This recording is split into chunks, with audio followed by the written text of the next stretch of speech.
নমস্কার, কিছু কথা নতুন পর্ব নিয়ে আমি আপনাদের সঙ্গে অঙ্কিতা। পুরীর শ্রী জগন্নাথ মন্দিরের অন্যতম বড় আকর্ষণ শুধু মহাপ্রভু দর্শন নয়, তার 56 ভোগ। প্রতিদিন নির্দিষ্ট নিয়মে জগন্নাথ, বলভদ্র, সুভদ্রাকে নিবেদন করা হয় 56 রকমের খাবার। এই ভোগ পরে মহাপ্রসাদ নামে ভক্তদের মধ্যে বিতরণ করা হয়। ভারতবর্ষের নানা প্রান্ত তো বটেই, বিদেশ থেকেও লক্ষ লক্ষ মানুষ শুধু এই মহাপ্রসাদ গ্রহণ করার জন্য পুরীতে আসেন। ভক্তদের বিশ্বাস, মহাপ্রভুর প্রসাদ শুধু খাদ্য নয়, এটি ঈশ্বরের আশীর্বাদ। তাই জাতি, ধর্ম, বর্ণ, ধনী বা দরিদ্র কোনো ভেদাভেদ ছাড়াই সবাই একই সারিতে দাঁড়িয়ে মহাপ্রসাদ সংগ্রহ করে।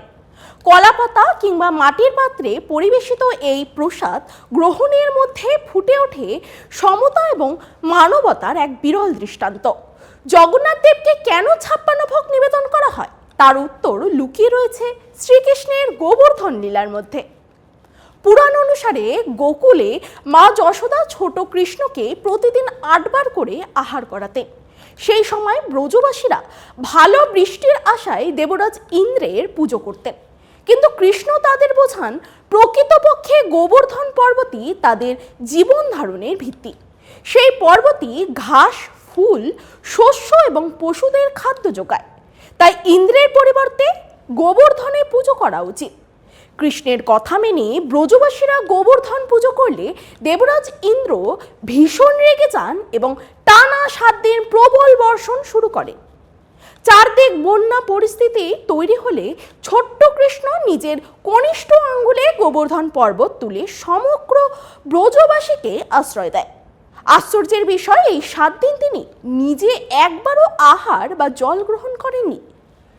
7ম দিনের শেষে ইন্দ্র নিজের ভুল বুঝতে পেরে বৃষ্টি থামান। তখন কৃষ্ণ পর্বতটি যথাস্থানে স্থাপন করেন। কৃষ্ণের এই আগের প্রতি শ্রদ্ধা জানিয়ে এই গোকুলবাসীর জন্য তার 8 বার করে 7 দিনের মোট 56 বেলার সমপরিমাণ 56 রকমের খাবার নিবেদন করেন। সেই থেকেই এই 56 ভোগের প্রধান সূচনা হয়েছে বলে বিশ্বাস করা হয়। বৈষ্ণব ধর্মমতে পুরীর জগন্নাথের শ্রীকৃষ্ণেরই এক বিশেষ রূপ। তাই কৃষ্ণের উদ্দেশ্য প্রচলিত 56 ভোগের ঐতিহ্যই আজও জগন্নাথ দেবের পুজোয় অনুসরণ করা হয়। প্রতিদিন নির্দিষ্ট সময়ে নানা পর্যায়ে ভোগ নিবেদন করা হয়।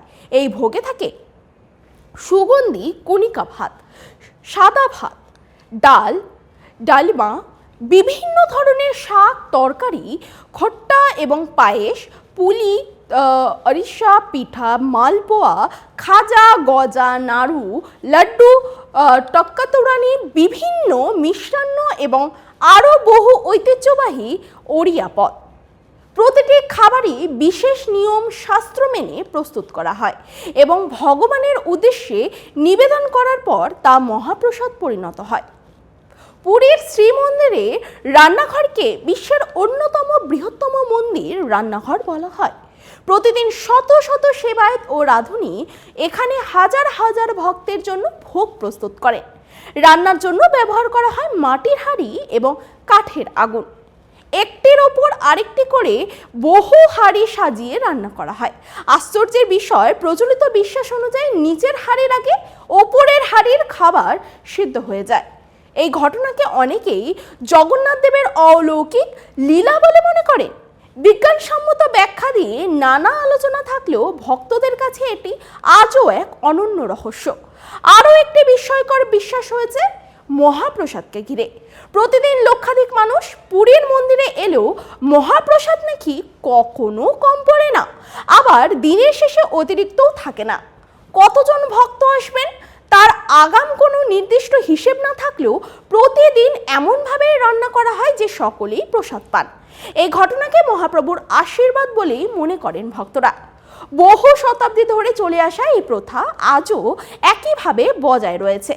জগন্নাথ দেবের 56 ভোগ শুধুমাত্র নানা রকমের খাবারের সমাহার নয়, এটি ভক্তি, ত্যাগ, কৃতজ্ঞতা এবং সমতার প্রতীক। শ্রীকৃষ্ণের গোবর্ধন লীলার স্মৃতিকে আজও জীবন্ত করে রেখেছে এই ঐতিহ্য। তাই রথযাত্রা হোক বা বছরের জন্য যে কোনো দিন, পুরীর মহাপ্রসাদ শুধু ভক্তদের পেটে ভরায় না, তাদের মনে জাগিয়ে তোলে গভীর আস্থা, বিশ্বাস, ঈশ্বরের প্রতি অটুট ভক্তি। শতাব্দীর পর শতাব্দী ধরে এই 56 ভোগের ঐতিহ্য পুরীর শ্রী জগন্নাথ মন্দিরকে বিশ্বের অন্যতম শ্রদ্ধেয় তীর্থক্ষেত্র হিসেবে প্রতিষ্ঠা করে রেখেছে। আজ এই পর্যন্তই। নতুন এপিসোড দেখার জন্য আমাদের টাইমস 14 বাংলা ফেসবুক পেজ এবং ইউটিউব চ্যানেল সাবস্ক্রাইব এবং ফলো করে রাখুন।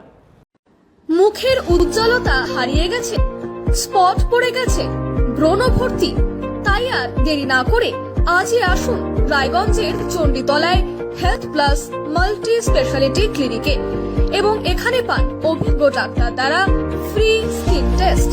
আরো বিস্তারিত জানতে যোগাযোগ করুন 9674895169 এই নম্বরে।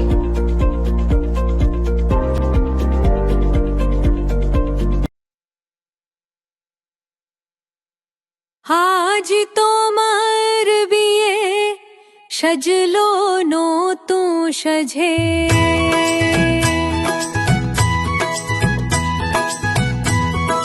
সবার মনেতে আনন্দ,